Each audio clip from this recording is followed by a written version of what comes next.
Welcome to On Becoming a Healer. In each episode, we explore challenges to being an effective healer, and that includes how we help and sometimes fail to help our patients understand difficult information. One situation that can happen in is pregnancy. A recent article in the New York Times bore the title, "These Prenatal Tests Are Usually Wrong."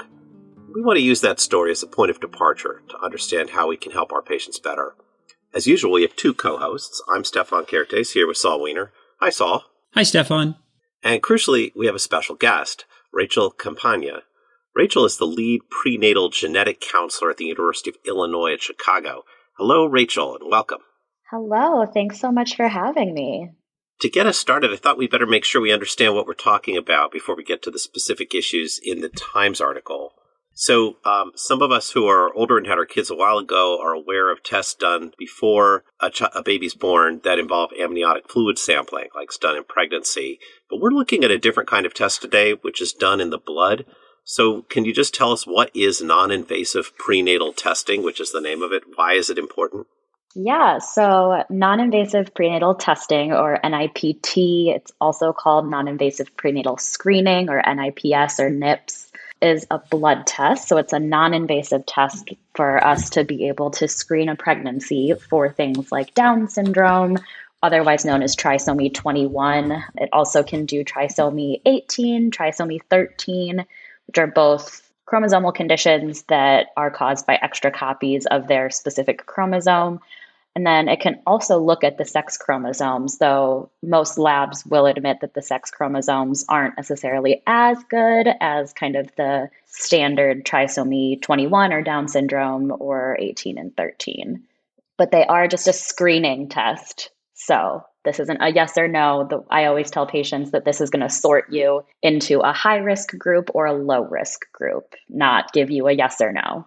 The Times article focuses on a special kind of genetic change that doesn't involve a change in the number of chromosomes, but something called a microdeletion. What is that, and is it important for our conversation? Yeah, so microdeletions are basically small chunks of DNA that are missing from a chromosome. So they somehow got deleted. Sometimes they can be inherited from a mother or a father or a parent. Other times they're brand new in that specific baby. They are much more rare than things like Down syndrome, even trisomy 18, trisomy 13, which are much, much more rare than Down syndrome. So we definitely don't have as good of data on them. So it's always going to be a game of benefits versus risks. The kinds of conditions that can emerge are pretty rare, but I learned about some of them in medical school, and I've had friends who've had children with these conditions, which are pretty serious. There's one called Angelman syndrome, and their baby had something akin to that. And it really was a devastating and difficult situation, even though they loved that baby immensely, both for them and for the baby, and for who became a child. But it was not at all easy. So I got the sense that this is a big deal if you're dealing with one of these syndromes. Yeah, definitely. A lot of these diseases end up being very severe. We wouldn't be screening for them in pregnancy if they weren't severe. Like, we're not screening your baby to see if your baby's going to be colorblind. Like, these are conditions that can be really devastating for not only the family and that child, but for, extended family too, and all of that. And from not only from an emotional standpoint, but from a financial standpoint with the way our healthcare system works too. So there's just a lot of different things that play into it that are really important to think about when you're kind of giving this information to a patient and when a patient is electing to have one of these tests. So one of the key things about these blood tests is that they're screeners that are normally followed by a follow-up test. And I wonder if we need to introduce a term here that might be used, positive predictive value. The way I learned about it and usually talk about it is if somebody has a positive test, what's the chance they actually have the disease in question? That's normally how I define it. But I wonder if you want to give us a sense of what screening means in this context. Yeah, in this context, I think of positive predictive value in that same exact way of, yes, you got a high-risk result. So now the positive predictive value is the chance that that high-risk result is actually a positive result. When it comes to prenatal testing especially, there's a lot of decisions that get made off of screening, and there's a lot of decisions that get made off of diagnostic testing. So, like I said, this is kind of the prenatal screening, or the NIPS, is kind of that high risk, low risk categorization, where if you then pursued diagnostic testing, then that would give you that yes or no. So what's the diagnostic test typically? So the diagnostic test typically, and it depends how far along you are in pregnancy. So if you're someone who's really lucky and got your cell-free DNA or your NIPT screening done right at that first time that you could get it done, which is somewhere between 9 and 10 weeks, depending on what lab you're using, you may still make it in time to do testing in the first trimester, and that's done with a chorionic villus sampling or a CVS. That's a small placental biopsy, so it's just looking at placental cells, and then those get sent off to the lab for confirmation testing for whatever you screened positive for. If you don't make it to that testing mark, then you would have to wait till 16 weeks is usually the earliest that we would do something called an amniocentesis, where we take that sample of the amniotic fluid and then that sample gets sent off to the lab for confirmation. Is it assumed, or should I assume, that people who have a test that definitively shows that one of these conditions is present will give serious consideration to terminating the pregnancy? It's really, really patient specific. I would say one of the things that I always talk to people about when I'm offering this testing is, what are you going to do with this information? And I address that right at the beginning of pregnancy when I catch people early enough in pregnancy where they haven't had this kind of testing yet, is if you get a high risk result, would you consider diagnostic testing? Would you consider termination? All of that. I kind of broach it at the front end as much as I can. For some people, right off the bat, they say absolutely not, that I'm using this to help me prepare to better get like resources in place and all of that kind of stuff versus termination. So I would say, a good chunk of my patients, I would say probably 75% of my patients say, yes, I would at least consider it when we talk about it. Not always, that's not always what happens for sure, but I would say a good portion of people would at least consider terminating, but certainly not all. So in the Times article, it tends to say for these screening tests, they're focused on the screening test, which is a blood test. And they say, for instance, that if the screening test is positive for a syndrome called Cri-du-Chat, then only 20% of the time will the baby actually turn out to have Cri-du-Chat on definitive testing. And they apply the word wrong. They say that the screening test is wrong 80% of the time. And I wonder if that's the way you would see it as well. I hate the right versus wrong when it comes to this, because this isn't a diagnostic test. And even honestly, sometimes the diagnostic testing isn't so black and white. So I would never say wrong or right when I talk to a patient about this. I would always talk about it in terms of high risk versus low risk, like the possibility of a false positive versus the possibility of a false negative versus right or wrong. In the next part of the conversation, I want to ask what's going on for patients and how they're learning about these tests. But before I do that, I'd like to ask my colleague Saul if he has any questions. I'm interested in the question of whether these tests are appropriate when the risk of a condition is extremely rare and how you make that decision. So let's suppose a condition occurs in 1 in 20,000 women during pregnancy, which is sort of the range of some of these conditions. Some were actually even rarer and others were more common. And let's suppose that the test has a 1 in 10 chance, the screening test has a 1 in 10 chance of being, I was going to say wrong or right here, but I'm not supposed to use that term. But let's just use that for a moment. Let's just say that there's a 1 in 10 chance that it'll be a true positive. I think that's the correct term. And in 9 out of 10 times, it's and 9 out of 10 positive. times, it'll be a false positive. Now, the question becomes, who should get that test? Obviously, it's a personal decision. Mm-hmm. Now, if a woman opts to have that test and she has no risk factors, we can say that in 19,990 of those cases of women who opt to have that test, they will get a negative test. And so even if no one even told them they were getting the test, they would very likely never find out because it's such a tiny, tiny, tiny minuscule number that would get a positive test.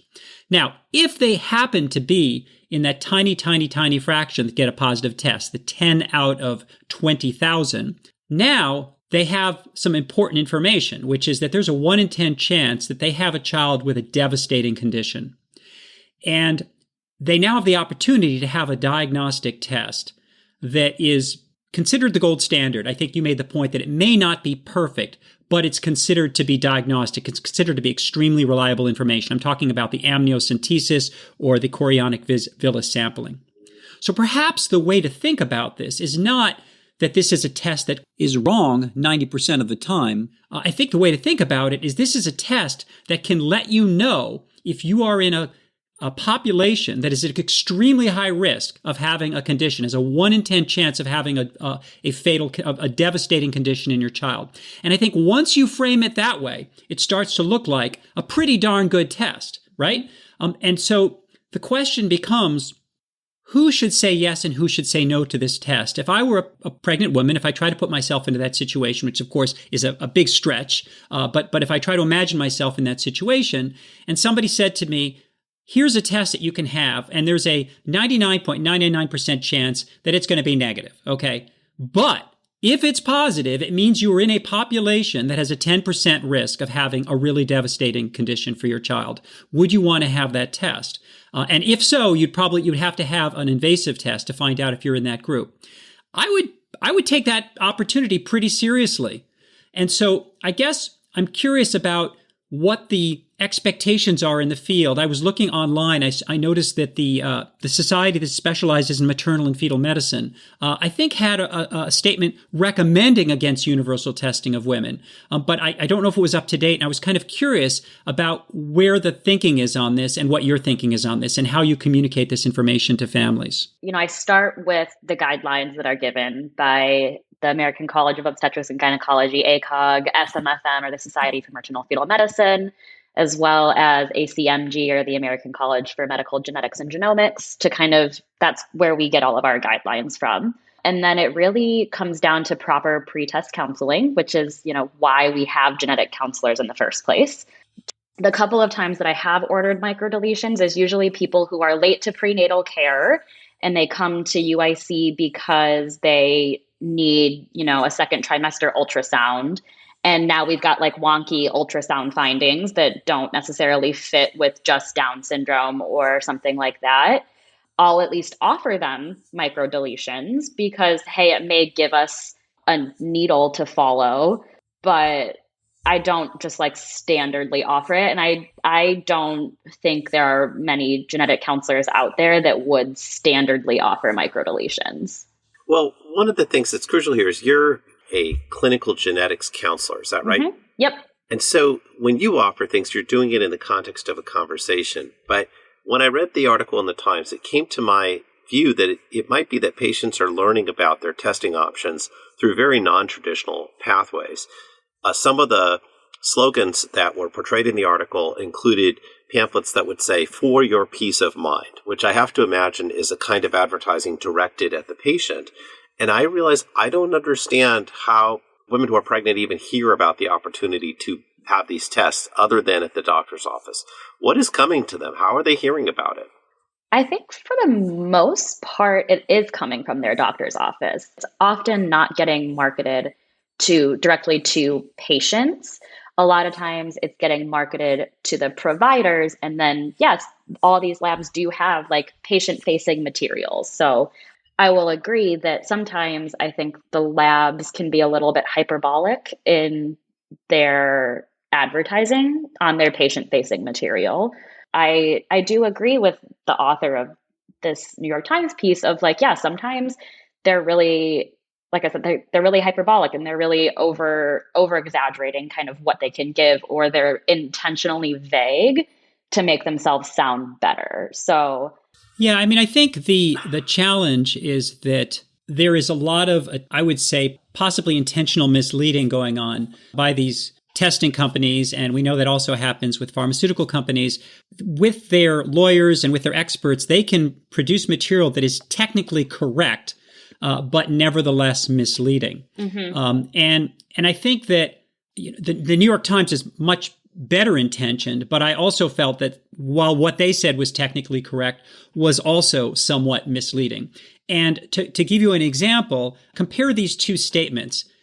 Let's suppose I was saying to a patient, hey, how would you like to have a test to find out if your fetus could have a deadly condition? And the test is pretty terrible. It's actually wrong 90% of the time. The patient would be like, are you crazy? Like, of course not. Like, why do these tests even exist? Now, let's suppose I said it differently. I said, hey, there are some very rare conditions out there, and only 1 in 20,000 or so people get it, but there are a small number who do get this condition, and we have a test we can do that will tell you whether you fall in a group that has a 1 in 10 chance of having this terrible condition, and if you do, we could do a follow-up test to determine if in fact your baby is one of them. Would you like to have that? They're both accurate, and they come across completely differently, and I think that's why communicating this information is so important. The other thing that came out in the New York Times piece was that they had anecdotes. They talked to women who were devastated because they got this information over the phone. They thought that they actually had the condition. In a couple cases, they actually got an abortion. In other conditions, they were under extraordinary stress for a month or two to the point where they couldn't even work. And so I think the point there is that clearly, we as a health profession failed in a terrible way in communicating this information to patients. And I think the clinician is ultimately the one who is responsible for making sure that that doesn't happen. And while we're talking today about prenatal testing, this is not unique to prenatal testing. It happens across the spectrum of healthcare practice. I'm in internal medicine, and I could give you a number of examples where we see this. But I think as clinicians, we often forget how devastating information can be that we just think is, it's uncertain. And yet we have no awareness that the information that we just shared with the patient has shaken them up terribly. We've ruined their weekend. We've maybe ruined their month. And so I want to talk a little bit about communicating this type of information and avoiding these types of miscommunications. And Rachel, I'm curious about your experience with that, what you've seen in your profession, not just with genetic counselors, but with the field that you're in more broadly. Yeah. I mean, I think you just hit on so many things of like, how do we effectively communicate this to people? And I think it's really the providers who are not giving patients all of the information that they need to make an informed decision. I literally just had a patient who said, my midwife told me about a test that can tell me about the gender of my baby. And I said, well, yes, there is a blood test that can tell us the predicted sex of the baby, but it also screens for all of these other things. And she ended up declining the test, even though she really wanted to know what the sex of the baby was before her 20-week anatomy scan, because she didn't want to deal with the anxiety that having a high-risk result for Down syndrome could give her. And that's totally her decision. And our providers, our OBGYNs, our midwives, even our residents are like pressured to see 20, 30 patients a day, and they don't have time to sit down and give patients all this information. They have time to say, do you want the test that screens for Down syndrome and the sex of the baby? And patient says yes or no.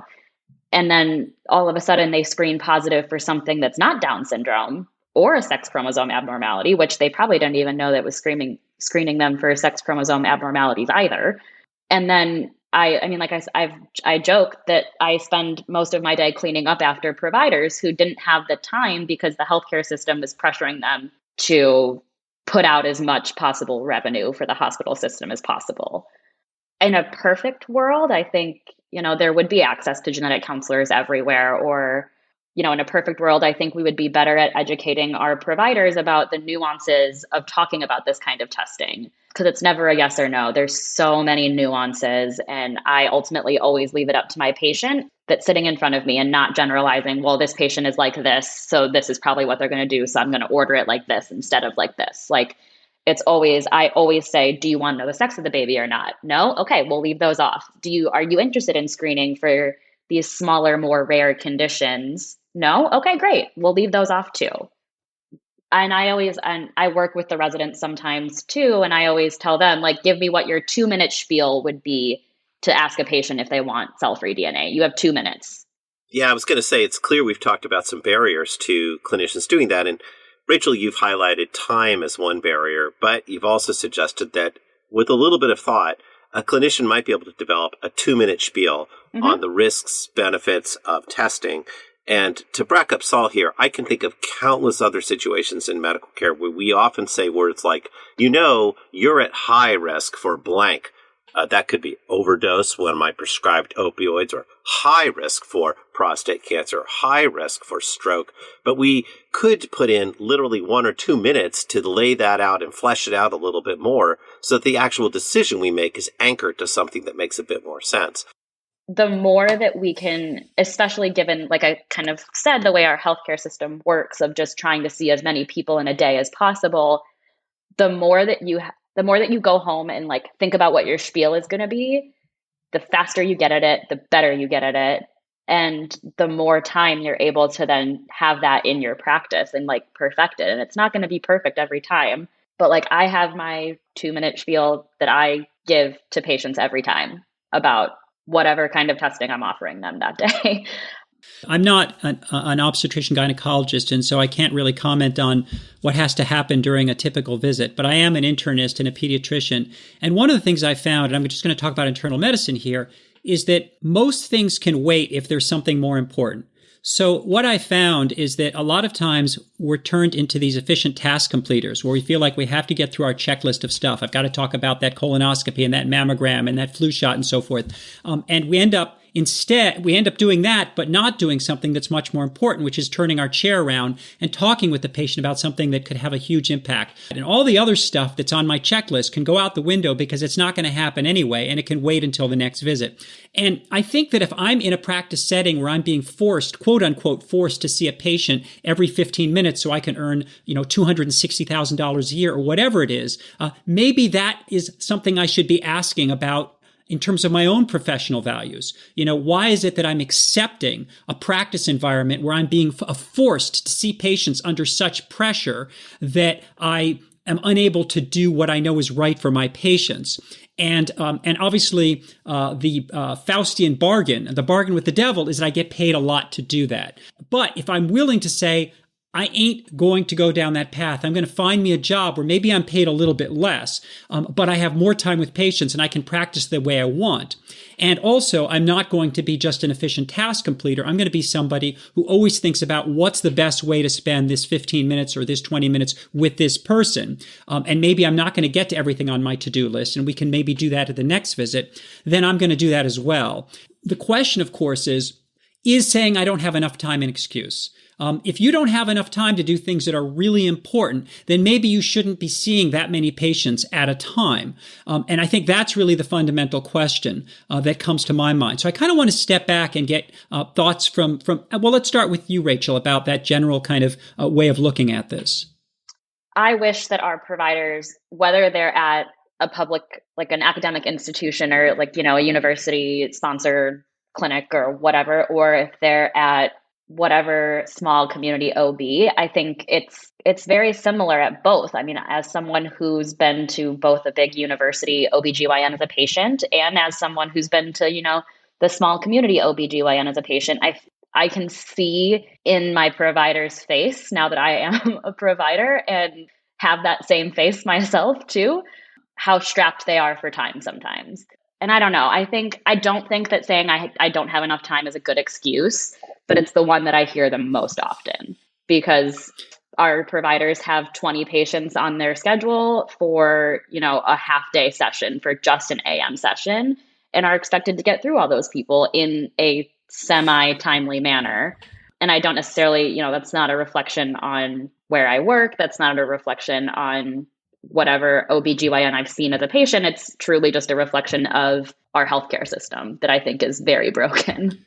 Absolutely. Now, we did another podcast episode with an internist who actually trained in our program some years ago, and he decided that he wasn't going to practice that way.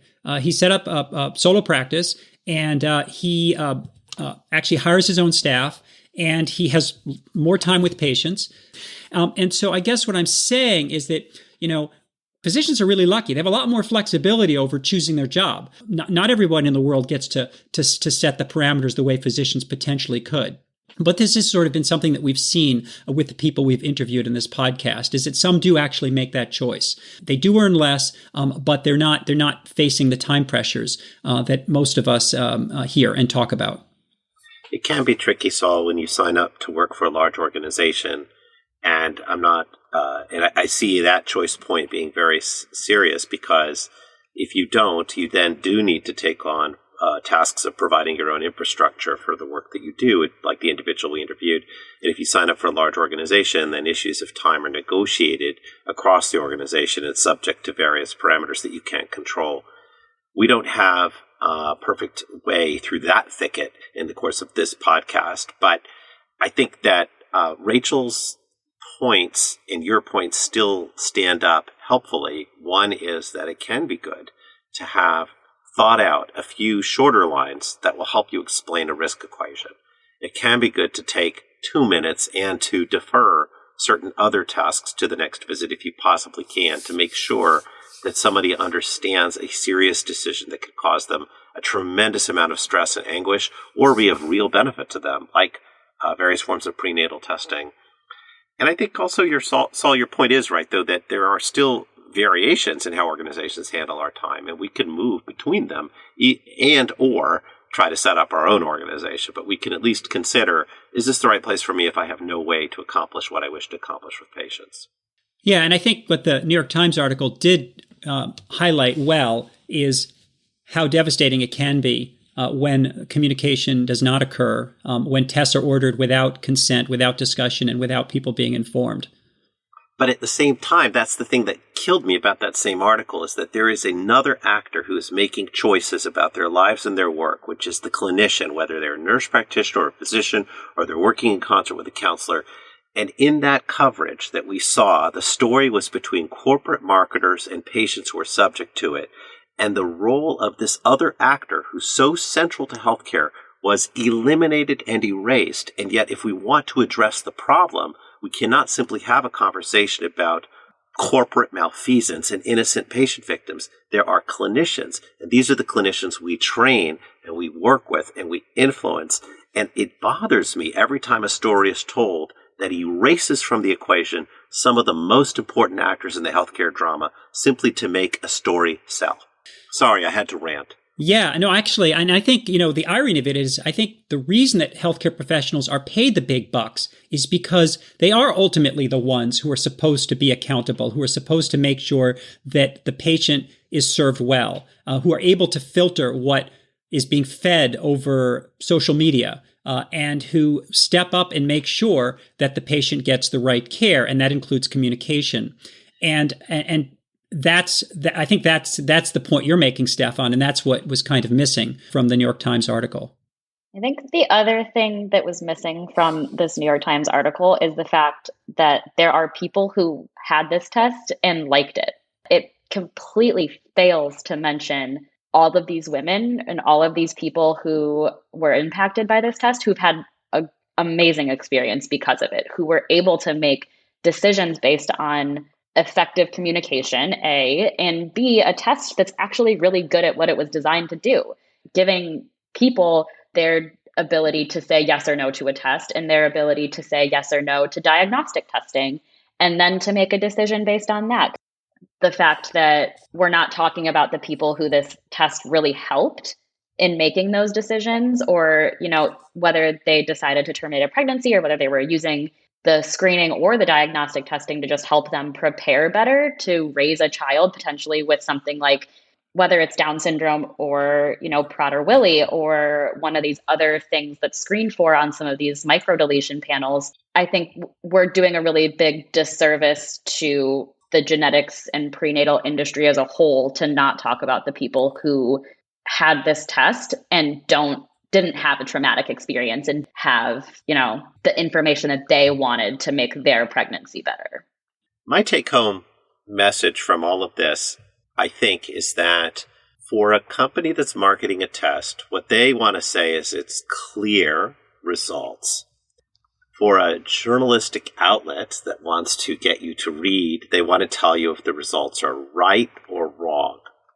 For clinicians and for clinical organizations that are trying to help patients, the actual question is not, is it right or wrong, is it clear or unclear, but is it helpful or not? And what makes something helpful or not is all of the kinds of lessons that Rachel and also you, Saul, have been teaching us during this conversation. And to me, that's really key, is we're not trying to be clear every time. We're trying to be helpful every time. I think that's wonderfully put, and probably a good way to tie things up. Thanks so much, Saul and Rachel. This has been a really good conversation. Yeah, I'm really glad that someone wants to talk about this. So here we are. We hope you've enjoyed this latest episode of On Becoming a Healer. If you have, and you haven't already subscribed, please consider doing so now. Take care, everyone.